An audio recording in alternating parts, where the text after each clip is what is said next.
तो जल जीवन हरियाली दिवस को लेकर मुख्यमंत्री कार्यक्रम में मौजूद हैं और देखिए इस दौरान बेहद दिलचस्प तस्वीर जो है वो निकलकर सामने आई और जैसे ही ये तस्वीर सामने आई है इन तस्वीरों पर हम आपकी नजर भी डलवाना चाहते हैं। देखिए वो तस्वीर भी हम आपके सामने रखने वाले हैं क्योंकि जल जीवन हरियाली कार्यक्रम के दौरान जब ये बेहद दिलचस्प तस्वीर सामने आई है, मुख्यमंत्री नीतीश कुमार इस कार्यक्रम में शामिल हो रहे हैं। कार्यक्रम के लिए सीएम नीतीश के लिए कुर्सी लगाई गई थी जो अन्य मंत्रियों की तुलना में थोड़ी बड़ी थी। सीएम की जब इस पर नजर पड़ी तो उन्होंने इसे बदलने के लिए कहा और तुरंत इस चेयर को, इस कुर्सी को बदल दिया जाता है, यानी सभी के जैसी ही कुर्सी लगनी चाहिए।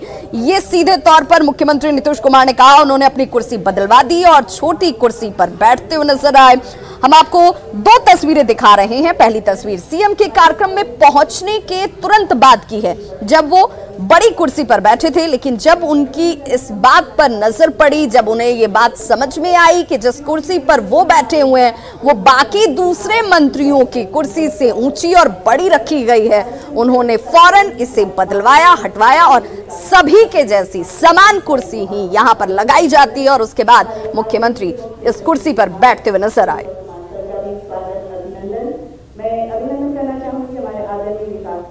और सहयोगी रवि नारायण हमारे साथ ज्यादा जानकारी के साथ फोन लाइन पर जुड़ गए हैं। रवि, क्या ये माना जाए कि मुख्यमंत्री नीतीश कुमार जो बार बार ये कहते हैं कि कुर्सी के साथ उनका कोई लगाव नहीं है, कुर्सी की कोई चाहत नहीं है, आज जब एक अलग तरीके से उन्हें ट्रीटमेंट देने की कोशिश की जा रही थी, अधिकारियों की मंशा ये रही होगी कि मुख्यमंत्री हैं और इसलिए उनके लिए अलग कुर्सी लगाई जाए, लेकिन उन्होंने साफ संदेश दे दिया कि सभी बराबर हैं, समान हैं और कुर्सी के साथ इस तरीके से ट्रीटमेंट उन्हें स्वीकार्य नहीं है। जी बिल्कुल, और यही बात है कि मौका जल जीवन हरियाली का समीक्षा कार्यक्रम का था और सबसे बड़ी बात है कि कोरोना के बाद ये खुले ऑडिटोरियम में ये पहला कार्यक्रम मुख्यमंत्री का है और वहां पे जब कार्यक्रम की शुरुआत हुई तो मुख्यमंत्री जब पहुंचते हैं बैठने के बाद उन्हें ये महसूस होता है कि जो तमाम बगल में जो डिप्टी सीएम है, बीजेपी के नेता हैं, तारकिशोर प्रसाद है, रेणु देवी है, सारे लोगों से उनकी कुर्सी बड़ी है तो तत्काल वो कुर्सी बदलने की बात करते हैं और ना सिर्फ कुर्सी बदलते हैं बल्कि तमाम लोगों की जो कुर्सियां अभी लगी हुई हैं उससे छोटी कुर्सी वो मंगवाते हैं जो सामान्य रूप से कार्यालयों में रखी होती है। अब वो छोटी कुर्सी पर फिलहाल बैठ करके अपने कार्यक्रम को आगे बढ़ा रहे हैं।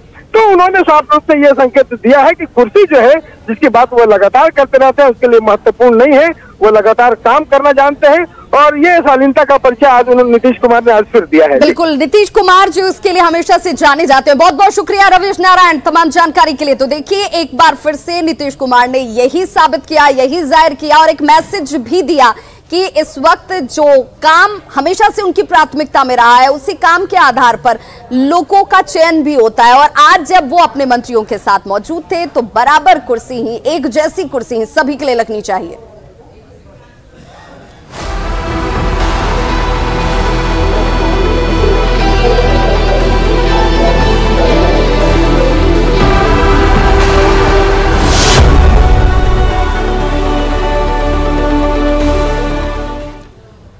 और चलिए बात राजधानी पटना की करते हैं। तो यहाँ जहरीली हवा से तो लोग परेशान हैं ही, अब पानी भी लोगों के लिए मुश्किलें पैदा कर रही है। जी हाँ, दो तस्वीरें हम आपको दिखाते हैं। दो तस्वीरों के जरिए आप देखिए और समझिए कि लोग कैसे राजधानी पटना के परेशान हो रहे हैं। AQI लेवल भी यहाँ का काफी बढ़ गया है, लेकिन पानी जो है, नाली का पानी सड़कों पर आ रहा है और इससे भी लोग बेहद परेशान हैं। प्रदूषण का स्तर जो है खतरनाक लेवल पर पहुंच गया, सांस पर संकट है। वहीं सड़कों पर नाली का पानी बह रहा है जो लोगों के लिए मुसीबत का सबब बना हुआ है। दो तस्वीरें बहुत कुछ बयां कर रही है। राजधानी पटना की तस्वीरें हैं जहां हवा तो जहरीली हुई है लेकिन नाली का पानी अब जिंदगी भी मुश्किल बना रही है। तो देखिए सड़कों पर भी पानी बह रहा है नाले का और वहीं जो हवा है वो खतरनाक लेवल पर पहुंच गई है। जहरीली हवा AQ लेवल जो है वो खतरनाक लेवल पर पहुंच गया है। हालांकि हवा पानी के बारे में ये कहा जाता है कि जीवन दायिनी होती है, लेकिन हवा यहां जहरीली हो गई राजधानी की और पानी जो दूषित पानी है, जहरीला पानी है, वो लोगों के लिए परेशानी का सबब बना हुआ। सड़कों पर पानी आ गया है, आम लोगों का चलना मुश्किल हो गया है, तो वहीं सांस लेना भी मुश्किल हो गया है आम लोगों के लिए।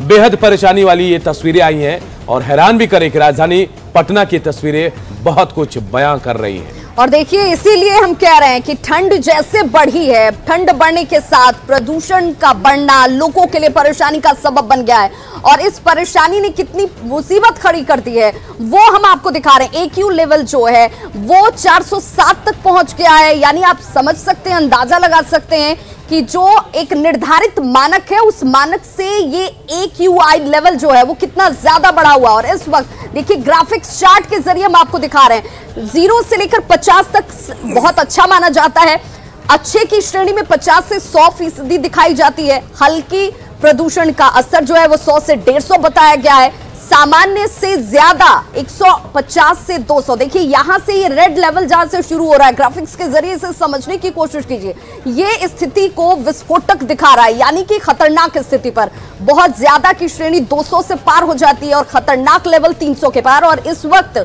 बिहार और राजधानी पटना में AQI लेवल जो है वो 407 यानी कि खतरनाक से भी कहीं आगे इस वक्त हमारे सहयोगी ने प्रदूषण को लेकर के जायजा लिया है। क्या हालात हैं सुनते हैं अमित की जुबानी। पॉल्यूशन के मामले में अभी भी बिहार जो है वो काफ़ी पीछे है। बात राजधानी की करें या दूसरे जिलों की करें, सभी जगहों पे जो है वो पॉल्यूशन का स्थिति बहुत बेहतर नहीं कहा जाएगा। देखिए ये इको पार्क पटना का पॉल्यूशन रेट जो है वो बता रहा कि भेड़ी पुअर है। इसके मॉल पटना जहां है वो मॉडरेट है। BIT मिश्रा जो है पटना एक्सटेंशन सेटिस्फैक्ट्री है। उसके अलावा DRM दानापुर का एरिया की बात कर ले तो वो भी मॉडरेट है। Government high school Patna city की बात कर ले तो सर्वर है, और इसके अलावा इंडस्ट्रियल एरिया हाजीपुर की बात कर ले तो वो भी सेटिस्फैक्ट्री है। तो इस तरह से जो है वो पॉल्यूशन के बारे में बता जा रहा है। यहाँ पे ये पॉल्यूशन कंट्रोल बोर्ड का कार्यालय है जहाँ पे ये तस्वीर जो है वो हम दिखा रहे हैं कि देखिए क्या स्थिति है बिहार के। राजधानी की बात करें या फिर दूसरे जिलों की बात करें, कमोबेश सभी जगह जो है स्थिति बेहतर नहीं कही जाएगी। गया की बात करें तो वो मॉडरेट है। मुजफ्फरपुर गवर्नमेंट जी स्कूल जो है उसके आसपास जो है वहाँ पे गुड का जो है वो मार्का दिया जा रहा है। यहाँ की माने कि वहाँ पे जो पॉल्यूशन है वो नियंत्रण में है और ये वहाँ के लोगों के कारण ही संभव होगा, क्योंकि जो लोग हैं अगर वो पॉल्यूशन फैलाने में जो है बचेंगे तो निश्चित तौर पे उनका एरिया जो है वो साफ सुथरा रहेगा।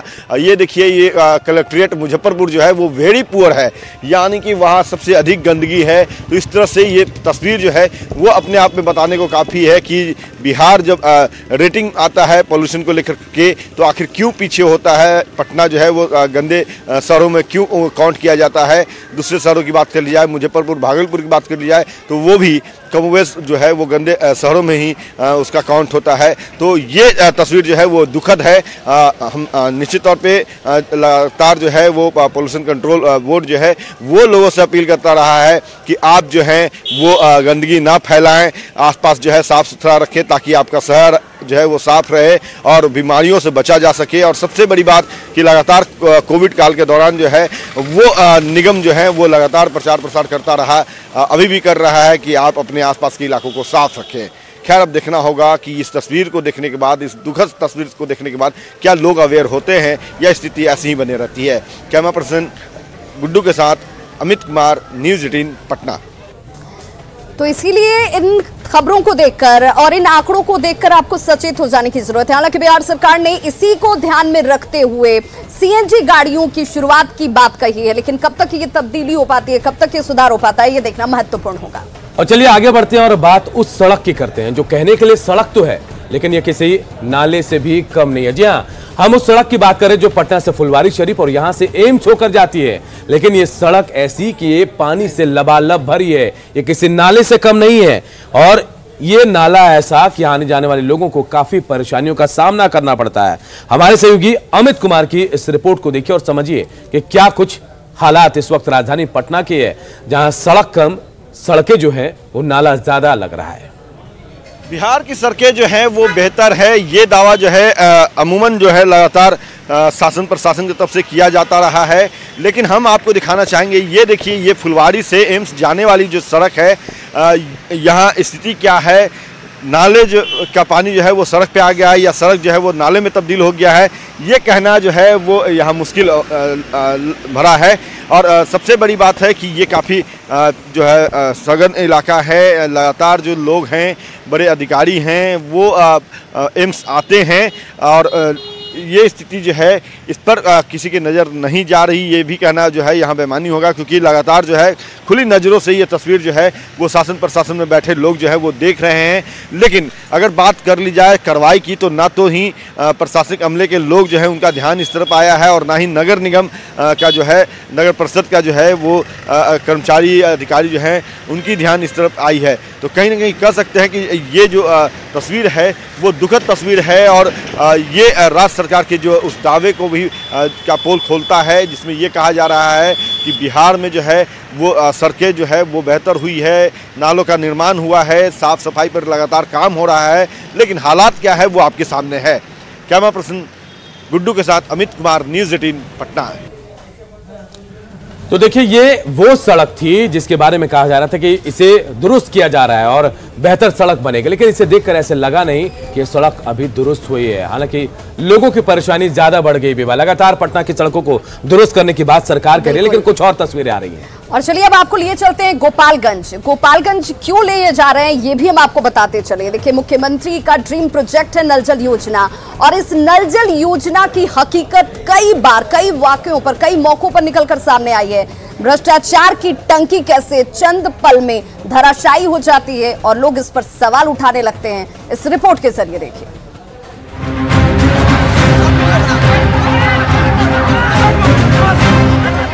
कहीं पत्थर चल रहा है तो कहीं लाठी बरस रही है। ऐसा हो हंगामा मचा कि हालात को काबू में करने के लिए समस्तीपुर पुलिस के पसीने छूट रहे हैं। देखिए ग्रामीण की भीड़ किस तरह रोड़े बरसा रही है। तो रोड़ेबाजी होते ही पहले से ही उग्र ग्रामीणों की ये भीड़ और उग्र हो गई। भगदड़ जैसे हालात हो गए। स्थिति इतनी गंभीर हो गई कि उग्र ग्रामीणों को काबू में करने के लिए समस्तीपुर पुलिस को लाठियां बरसानी पड़ी। ये सिंघिया के भरशोर गांव का नजारा है। गांव का यही वो तालाब है जिसमें मछली मारने के विवाद को लेकर गांव के दो गुटों के बीच जोरदार भिड़ंत हो गई। उग्र ग्रामीणों ने गांव में आग लगा दी, जिससे देखिए किस तरह से धुआं उठ रहा है। मछली मारने का विवाद इतना गहरा गया कि दोनों गुटों के सदस्य एक दूसरे को मारने पर उतारू हो गए। हर तरफ हो हंगामा मचा है, धक्का मुक्की चल रही है, दोनों तरफ से पत्थरों की बरसात हो रही है। मौके पर सिंघिया पुलिस के जवानों की फौज पहुंच गई है, लेकिन हो हंगामा और पत्थरों की बारिश में हालात को काबू में करना मुश्किल हो रहा है। देखिए किस तरह से रोड़ेबाजी हो रही है, जिसमें कई ग्रामीणों और पुलिस वालों को चोट लगी है। इसी हो हंगामे के बीच समस्तीपुर पुलिस के हथियारबंद जवानों ने चप्पे चप्पे पर मोर्चा संभाल लिया है। मुकेश कुमार, न्यूज़ 18 समस्तीपुर।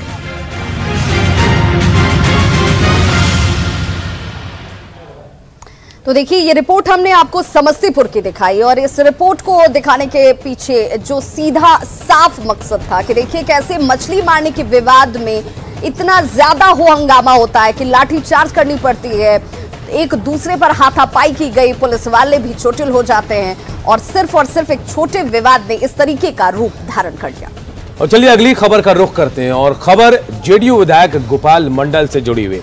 गोपालपुर के विधायक जो हैं गोपाल मंडल एक बार फिर सुर्खियों में है, और इस बार सुर्खियां जो है उनके डांस को लेकर है। एक वीडियो खूब वायरल हो रहा है, और इस वीडियो में जो गोपाल मंडल विधायक साहब है खूब झूमते नजर आ रहे हैं। कहा जा रहा है कि वीडियो उन्हीं के स्वागत समारोह के दौरान बनाई गई।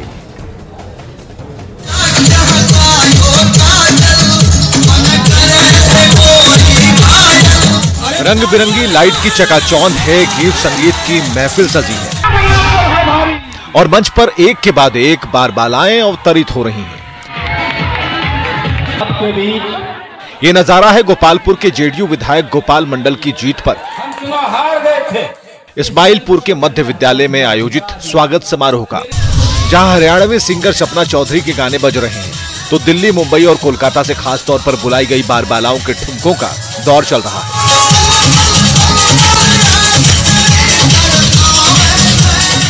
तो मंच पर बारबालाओं के अवतरित होने की उद्घोषणा खुद गोपालपुर के जेडीयू विधायक गोपाल मंडल अपने अंदाज में कर रहे हैं। आ रही है, बम्बई से चल के आई है मिस चांदनी,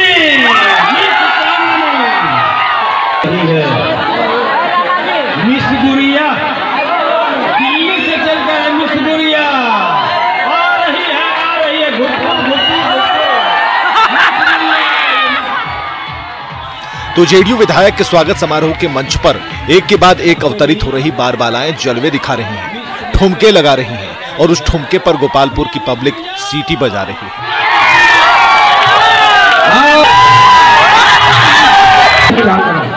तो जेडीयू विधायक गोपाल मंडल भी बारबालाओं का साथ देते नजर आ रहे हैं। जेडीयू विधायक गोपाल मंडल इससे पहले भी अपनी रंगीन मिजाजी और बारबालाओं के डांस को लेकर पार्टी की किरकिरी करवा चुके हैं। पार्टी उन पर कार्रवाई भी कर चुकी है। बावजूद इसके जेडीयू विधायक गोपाल मंडल अपनी हरकतों से बाज नहीं आ रहे। संगीत एक अजूबा चीज जिसमें हम बदनाम हैं, हम कलाकार हैं, पर्दे पर कलाकार होने का नहीं, हम बदनाम होते हैं। दादा गोपाल लोग डांस करता है और भाई डांस करना कोई गुनाह है क्या? नहीं है।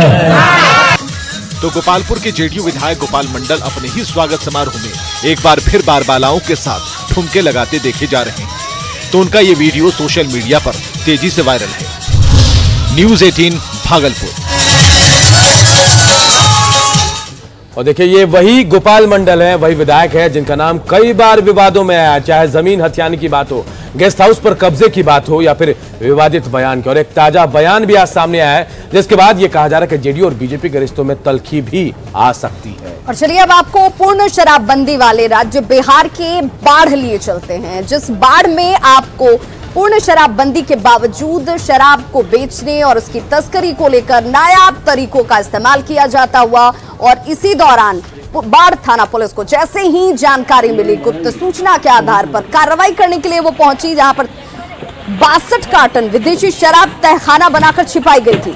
एसएसपी के निर्देश पर शराब के खिलाफ बाढ़ थाने की तरफ से हर दिन शराब के खिलाफ कार्रवाई की जाती हुई और ये कामयाबी भी हाथ लगती हुई।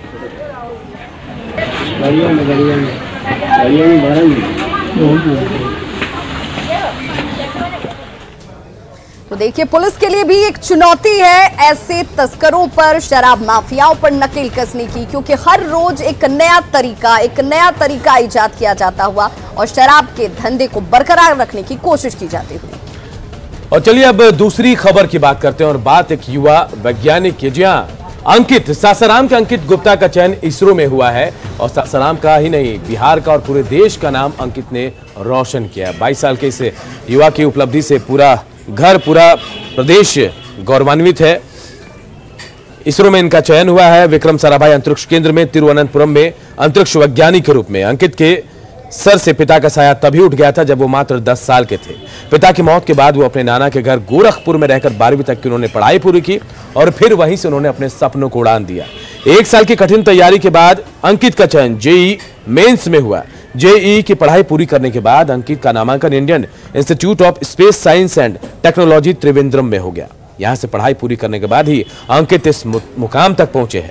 इसरो में वैज्ञानिक के रूप में चयन के बाद जहां पूरा परिवार खुश है, तो वहीं अंकित ने युवाओं को सफल कैरियर के लिए कई अहम मंत्र भी दिए हैं। युवा पीढ़ी को बस मैं एक ही संदेश देना चाहूंगा कि आप अपनी रुचि ढूंढिए, आपकी रुचि है किसमें। यहाँ पर बहुत सारे ऑप्शंस हैं, medical, engineering, commerce, SSC, journalism, arts, बहुत सारे ऑप्शन हैं। तो आप अपनी रुचि ढूंढिए, उस हिसाब से आप आगे बढ़िए। और एक बार आपने रुचि ढूंढ ली तो आधा काम हो गया, उसके बाद बचा हुआ काम टाइम टेबल फॉलो करने से हो जाएगा। उसका तो इसरो में पहले तो उसके पापा का देहांत 10 साल की उम्र में जब था तभी हो गया, तो इस वजह से कुछ पारिवारिक स्थिति डगमगा गया। तो इसके बाद वह नाना के घर चला गया पढ़ने के लिए 5वीं क्लास से, और वहीं से वो अपना सारा पढ़ाई किया। तो बिल्कुल अंकित का चयन अनूप सिर्फ परिवार वालों के लिए नहीं, अगर पूरे प्रदेश के तौर पर भी देखा जाए तो बहुत गौरव महसूस करने वाला है। चलिए कुछ और खबरें आपको दिखाएंगे, लेकिन एक छोटे से ब्रेक के बाद जल्द लौटते हैं।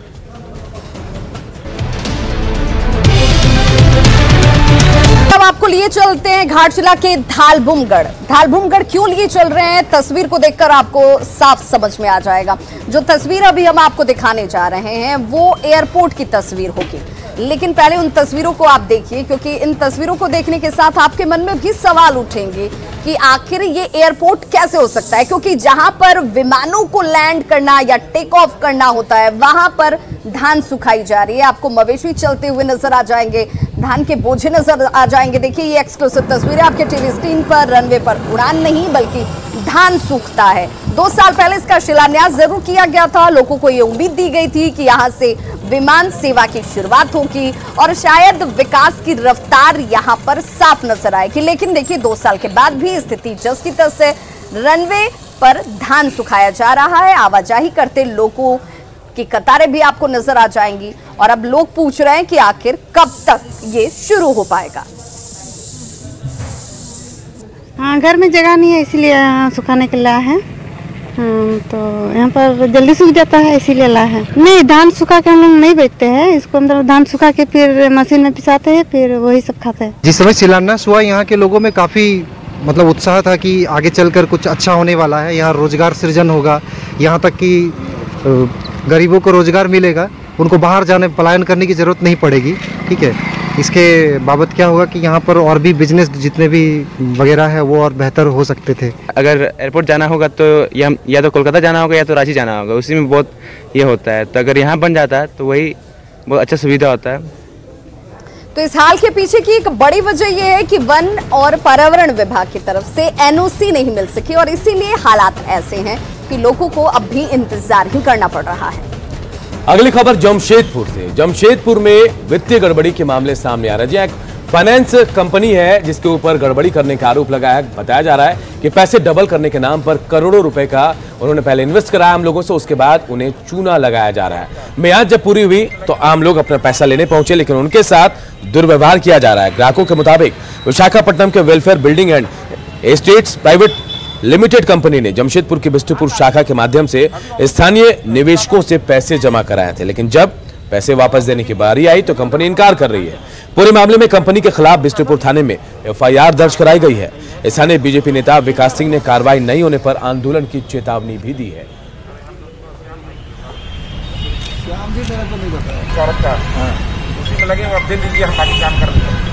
मैं देख रहा हूं कि यहाँ पर जो यहाँ के ब्रांच इंचार्ज लोग हैं, इन लोग का नजरिया बदल गया है। कल तक हम लोग से अच्छे से बात करते थे, वही बात नहीं करते। यहाँ तक कि इन लोग अब भेदभाव करने लगे हैं। ये लोग कहते हैं कि आपका कस्टमर का पेमेंट आप कीजिए, हम आपका पेमेंट नहीं करेंगे। कलेक्शन करके करीब करोड़ों रुपए से ज़्यादा दे चुका हूँ और अभी भी अगर टोटल पेमेंट देखा जाए तो करोड़ रुपए के आसपास ही होगा। तो देखिए, लोगों की गाड़ी कमाई थोड़ी से लालच में ही ऐसे ही डूब जाती है। हम भी आपको कहेंगे सतर्क रहिए, सावधान रहिए और अपने पैसे का बचाव खुद करें आप। और चलिए अब आपको लिए चलते हैं पटना सिटी के धर्मशाला, जहां पर आज अचानक से प्लास्टिक फैक्ट्री में आग लग जाती है। लाखों की संपत्ति का नुकसान हो गया है, जो आकलन इस वक्त तक सामने रखा जा रहा है। आग कैसे लगी, हालांकि इसका खुलासा अभी तक नहीं हो पाया, लेकिन तस्वीरें आपके सामने हैं। ये पटना सिटी के धर्मशाला इलाके की घटना है, जहां पर प्लास्टिक फैक्ट्री में भीषण आग लग गई। हालांकि आग पर अब काबू पा लिया गया है। फायर ब्रिगेड की टीम ने आग पर काबू पाया और आशंका ये जाहिर की जा रही है कि शॉर्ट सर्किट की वजह से शायद आग लगी होगी, लेकिन जब तक आग पर काबू पाया जाता लाखों का नुकसान हो चुका था।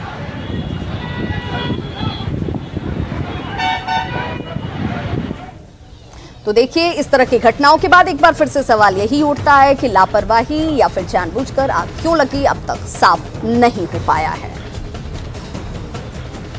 और चलिए बात अपराध की करते हैं। जी हां, अपराध पर लगाम कैसे लगेगी, ये बड़ा सवाल है, क्योंकि बिहार में लगातार क्राइम बढ़ता जा रहा है। एक तरफ नाबालिग की शादी जो है पत्नी ही अपने पति से करा रही है, तो वहीं दूसरी तरफ भाई ही खुदगर्ज निकल रहा है। प्रेमिका के लिए उसने अपने ही भाई का कत्ल करा दिया। जहानाबाद की सनसनीखेज दास्तान।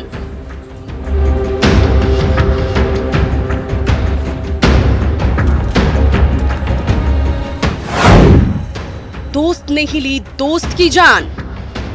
संभवतः मृतक की मृत्यु के बाद जो है उनकी पत्नी से ये शादी कर पाएंगे और लव कुश का उद्देश्य ये था कि कैंटीन उनको मिल जाएगा। संपत्ति के लिए भाई की सुपारी।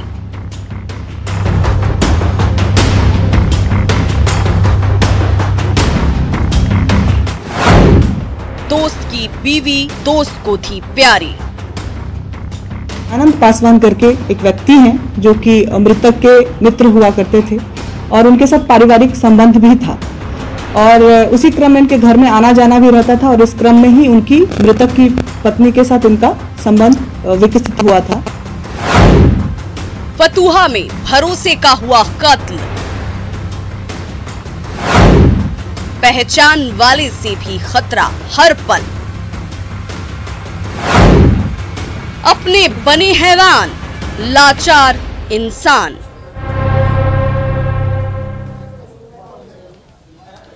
और इस बुलेटिन में इतना ही, लेकिन खबरें लगातार जारी है। देखते रहिए न्यूज़ 18 बिहार झारखंड।